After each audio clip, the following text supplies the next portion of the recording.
Jai Shivra guys, today is the day 14 of our technical growth challenge and today we are going to discuss how we have applied Resilience4j plus CircuitBreaker in our microservices to make it like fault tolerant.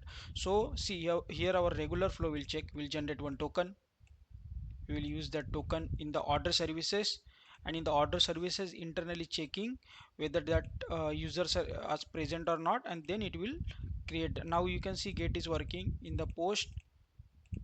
So you can see ninth record implemented. Now user service is working, you can check in the Eureka server also, you can check. See user service is up. Now suppose we will make this user service as a down. Okay, now it is down, you can check here Eureka server user service has gone. And if you are making the post service, here you will get user service unavailable, order kept in pending state, order id null, user id 1 because this is 1 and amount is 20. Now why we got this response I will tell you. Now you can see here whenever we are calling create order, okay, through this order, then we are calling this post mapping. Then instead of, see here we have applied completed future, completable future. I will tell you why we have applied. So here you can see we are passing the request with here, like see user id 1 amount 20. Now after applying this one, you can see it is calling the create order. Here we have applied the completable feature, I will explain you. See here what we have done, circuit breaker we have applied, for that name user service, and fallback method we have applied.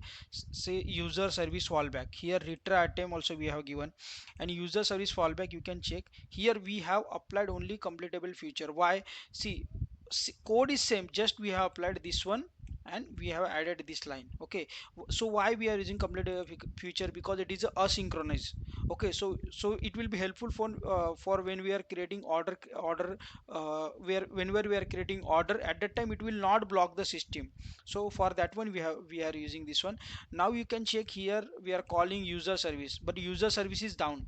Okay, user service is down, you can check.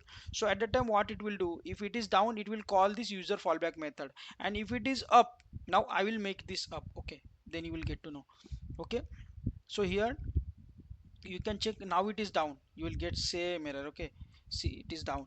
Now let it be up. In the Eureka server also we'll check. Okay, here user services not came. Okay, so you can check here whenever we are calling it will normally it will work, but whenever we are calling this so whenever it will fail internally, it will call the user fallback method. User fallback method, what we have done, see whatever the user id and amount we are passing, we are fetching that and we are showing that in the response. And you can see one response we are sending from here, user service unavailable, order kept in pending state, user service unavailable, order kept in pending state. So this is a Resilience4j. For this one we have added some configuration, like in the order services we have added this micrometer. Okay, then actuator for checking health. Then these two are very important. This one is a Resilience4j Spring Boot 3 and Resilience4j micrometer. These two dependencies are very important. And after that we have added some configuration also. See in the order services, you can check in the order services we have these are our existing properties. We have added these properties, I took this from internet. Okay, you can also take as per your convenience. So I added all the properties. And after that you can see now user service is up. We'll check in the Eureka. See now user service came, it is up. Okay, now if we are hitting same, okay, see order is created, because here user is there.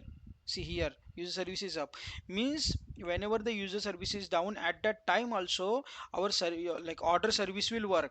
Okay, it will not break, so that will be helpful for us, so that it will not break our system. So as per, I took an exam from the, one flow from ChatGPT for me. See when order created, user service, if user exists success. Okay, if save order in db fallback, then return pending order. So here we have not saved the entry into database, but at least we are showing into the front end that user service is down. So this is the very helpful in the production or any environment so that one service is down, suppose this service is down, then also your flow will work. For that purpose we are using this one. You can do R&D if you want with the more like examples. If you want to be successful, definitely try any consistency challenge. Definitely it will be helpful for you in the long run, guys. Thank you. If you have any suggestion, you can give me, and if you want to watch the full video, you can watch this on YouTube. Thank you.